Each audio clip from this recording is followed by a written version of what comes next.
खबर, income tax से जुड़े नियमों को आसान बनाने के लिए सरकार बजट के दौरान इनकम टैक्स एक्ट में बदलाव की पेशकश कर सकती है। सीएनबीसी आवाज को मिली एक्सक्लूसिव जानकारी के मुताबिक इन बदलावों का मसौदा तैयार किया जा चुका है। पूरी खबर पर अब ज्यादा डिटेल्स के लिए जुड़ते हैं हमारे वरिष्ठ सहयोगी लक्ष्मण रॉय से। तो लक्ष्मण जी, इनकम टैक्स एक्ट में किस तरह के बदलाव का ऐलान किया जा सकता है आने वाले बजट में? जो मुझे सूत्रों से जानकारी मिली है उसके मुताबिक इस बार के बजट में इनकम टैक्स एक्ट के नियमों में एक बड़ा बदलाव किया जा सकता है। इसका ऐलान वित्त मंत्री के बजट भाषण में भी आपको देखने को मिल सकता है। साथ ही साथ फाइनेंस बिल में इन जरूरी बदलावों के लिए प्रावधान किए जा सकते हैं। और इन बदलावों के पीछे मकसद ये है कि इनकम टैक्स कानून से जुड़ी हुई जो परेशानी है टैक्स पेयर्स के लिए, उन परेशानियों को दूर किया जाए। मिसाल के तौर पर टैक्स के नियम काफ़ी ज़्यादा पेचीदे होते हैं, क्लिष्ट होते हैं, तो उन नियमों को आसान बनाया जाएगा। इनकम टैक्स एक्ट के कई सारे प्रावधानों को खत्म किया जाएगा। किन किन हालात में डिमांड नोटिस आ सकता है, इसको ज़्यादा पारदर्शी बनाया जाएगा। डिमांड नोटिस आ गया तो इससे कैसे निपटें, इसके लिए ज़रूरी और आसान प्रावधान किए जाएंगे। लिटिगेशन में मामला जाता है तो उससे कैसे निपटा जाए, तय समय सीमा के भीतर लिटिगेशन कैसे खत्म किया जाए, वहाँ पर लोगों को दिक्कत ना हो, इसके भी ज़रूरी प्रावधान किए जाएंगे। तो कुल मिलाकर कहें तो ईज ऑफ डूइंग बिजनेस की जो संकल्पना है उसको इनकम टैक्स एक्ट में और इनकम टैक्स पेयर्स के लिए साकार किया जाएगा और इसके जरूरी प्रावधान आप इस बार के बजट में देख सकते हैं। लक्ष्मण जी, आपसे ये भी जानना चाहेंगे, बजट से ठीक पहले बजट बनाने वाली टीम में भी बदलाव किए गए हैं, क्या है पूरी डिटेल्स? देखिए, इस बार का जो बजट है वो एक मायने में तो बेहद खास है। पहली बात कि वित्त मंत्री निर्मला सीतारमण पहली ऐसे वित्त मंत्री होंगी जो लगातार 8वां बजट पेश कर रही होंगी। और उस वित्त मंत्री के नेतृत्व में जो टीम है वो टीम भी अपने आप में काफ़ी ज़्यादा खास है। इसमें कई सारे चेहरे हैं जिनके लिए पहला बजट है, कई सारे चेहरे हैं जो पहली बार वित्त मंत्रालय में हैं और बजट बनाने की तैयारी में जुटे हुए हैं। मिसाल के तौर पर तुहिन कांत पांडे जो अभी अभी रेवेन्यू सेक्रेटरी बने हैं, वो फाइनेंस सेक्रेटरी भी हैं। तो फाइनेंस सेक्रेटरी की अगुवाई में पूरी बजट बनाने की प्रक्रिया होती है। लेकिन रेवेन्यू सेक्रेटरी के तौर पर तुहिन कांत पांडे का ये पहला बजट होगा और ये कह सकते हैं कि बड़ी अग्नि परीक्षा होगी कि दीपम में जिस तरीके का उनका परफॉर्मेंस रहा उससे कितना अलग या कैसे उसको या फिर उससे बेहतर परफॉर्मेंस बतौर रेवेन्यू सेक्रेटरी बजट बनाने में करते हैं, जहां पे काफ़ी ज़्यादा दबाव है टैक्स घटाने को लेकर, टैक्स के नियमों को आसान करने को लेकर और सरकारी खजाने पर दबाव को भी कम करने को लेकर। दूसरी जो महत्वपूर्ण भूमिका निभाते हैं वो अजय सेठ, जो कि 1987 बैच के कर्नाटक कैडर का IAS ऑफिसर है। ये सचिव हैं इकोनॉमिक अफेयर्स के। बजट बनाने की प्राथमिक जिम्मेदारी इनके ऊपर होती है और ये 4 बजट पेश करने का इनको अनुभव यहाँ पर है।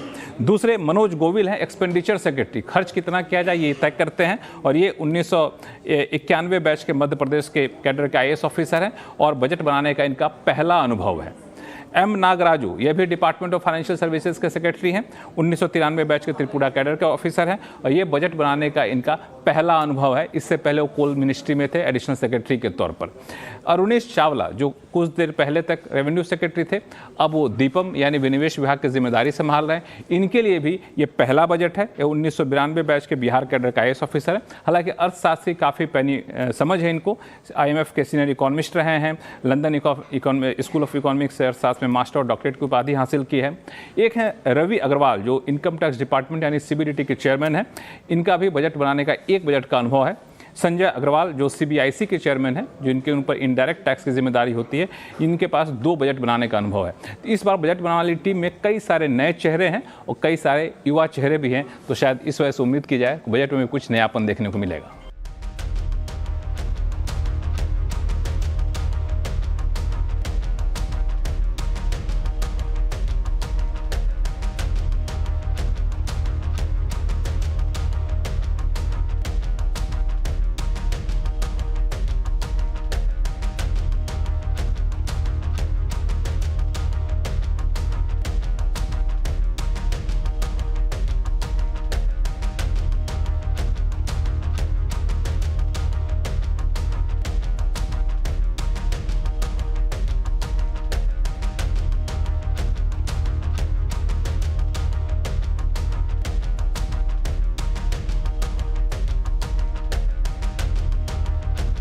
चलिए बजट एक्सक्लूसिव खबर के बाद अब बात करते हैं मार्केट की। आज निफ्टी वीकली एक्सपायरी के दिन बाजार में दबाव रहा। सेंसेक्स निफ्टी गिरावट के साथ बंद हुए। सेंसेक्स 528 पॉइंट गिरकर 77,620 पर, वहीं निफ्टी 162 पॉइंट गिरकर 23,527 पर बंद हुआ। मेटल, इंफ्रा, आईटी शेयर्स में बिकवाली रही। पूरी डिटेल्स के लिए अब जुड़ गए हैं मेरे सहयोगी यतिन मोता। तो यतिन, आज के बाजार में गिरावट रही, क्या कुछ ऐसे शेयर्स भी थे जो इस गिरावट में भी तेजी में रहे? बिल्कुल, अगर हम बाजार की बात करें तो थोड़ा बहुत धीमापन आज के सत्र में भी देखने को मिला। पिछले 4-5 ट्रेडिंग सेशन से बाजार में प्रेशर है, लेकिन स्टॉक्स जो आज भी ऐसे मार्केट में ऊपर थे, यहाँ आपको दिखेगा बजाज ऑटो, नेस्ले, HUL और M&M जैसे काउंटर्स जो खबरों के आधार पे काफ़ी अच्छा मोमेंटम दिखा रहे थे। इसके अलावा मेटल शेयर्स और सरकारी कंपनियों में थोड़ी बहुत बिकवाली का माहौल था। तो अगर हम देखें ONGC, BPCL जैसे काउंटर्स में 2-2% की गिरावट। इसके अलावा टाटा स्टील, JSW स्टील जैसे काउंटर्स में भी आपने एक बड़ा डाउनटिक देखा। मिड कैप गेनर्स की बात करें तो आज केमिकल शेयर्स पे फोकस था। दोनों ही SRF, नवीन फ्लोरिन 9 से 10% की तेज़ी के साथ बंद हुए और नए 52 हफ्ते की चरम पे पहुंचे। इसके अलावा मैरिको और NLC इंडिया जैसे काउंटर्स में भी अच्छी खासी खरीदारी का माहौल रहा।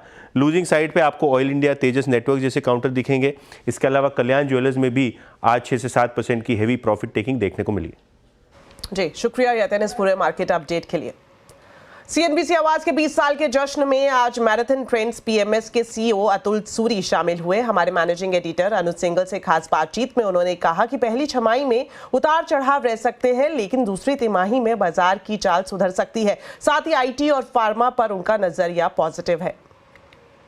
ये जो साल रहेगा 2025 का, ये थोड़ा फर्स्ट क्वार्टर थोड़ा डैम्प रहेगा, वोलेटाइल रहेगा, बट मुझे लगता है कि this is more back ended. Second half में मुझे लग रहा है मार्केट अच्छा हो जाएगा। उस हिसाब से जो इन्वेस्टर करेक्शन का वेट कर रहे थे, जो बाय ऑन डिप्स का वेट कर रहे थे, उनको मुझे लग रहा है अगले कई महीनों में एक अपॉर्चुनिटी है। IT और फार्मा में एक अच्छा एरिया जो होगा प्रोटेक्शन का, क्योंकि ये दोनों बेनिफिशियरी रहेंगी उस हिसाब से। और ये आपको दिख भी रहा है, आप देखेंगे कि कंसेंसस बुलिशनेस बैंकिंग में है, लेकिन आप देखेंगे कि जो लार्ज कैप स्टॉक्स जो लाइफ टाइम हाई या ब्रेकआउट्स कर रहे हैं, जो पुश कर रहे हैं, दैट इज एक्चुअली IT। सो मेरा जो बुलिशनेस है that is more in large cap and mid cap IT and pharma और हेल्थ केयर। चलिए अब कुछ राजनीतिक खबरों की तरफ बढ़ते हैं। उत्तर प्रदेश सरकार ने संभल में 1978 में हुए दंगों की नए सिरे से जांच के आदेश दे दिए हैं। पुलिस से 1 सप्ताह के भीतर रिपोर्ट भी मांगी गई है। एक ASP और एक प्रशासनिक अधिकारी मिलकर ये जांच करेंगे।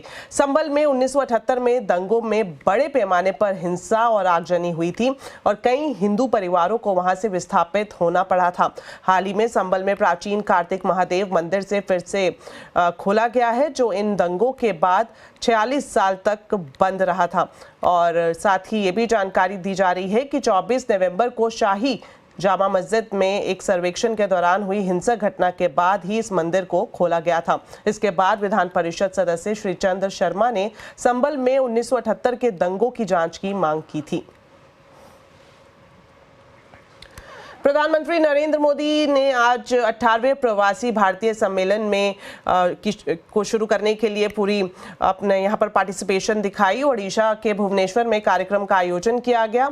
70 देशों से 3000 से ज्यादा प्रतिनिधि इस सम्मेलन में शामिल होने ओडिशा पहुंचे। प्रधानमंत्री मोदी ने प्रवासी भारतीय एक्सप्रेस को भी हरी झंडी दिखाई। यह भारतीय प्रवासियों के लिए एक स्पेशल टूरिस्ट ट्रेन है जो 3 सप्ताह तक कई टूरिस्ट प्लेसेस तक जाएगी। प्रधानमंत्री ने अपने संबोधन में कहा कि प्रवासी जहां जाते हैं उसे अपना बना लेते हैं। इसके बावजूद उनके दिल में हमेशा भारत धड़कता है। वैसे तो अहमदाबाद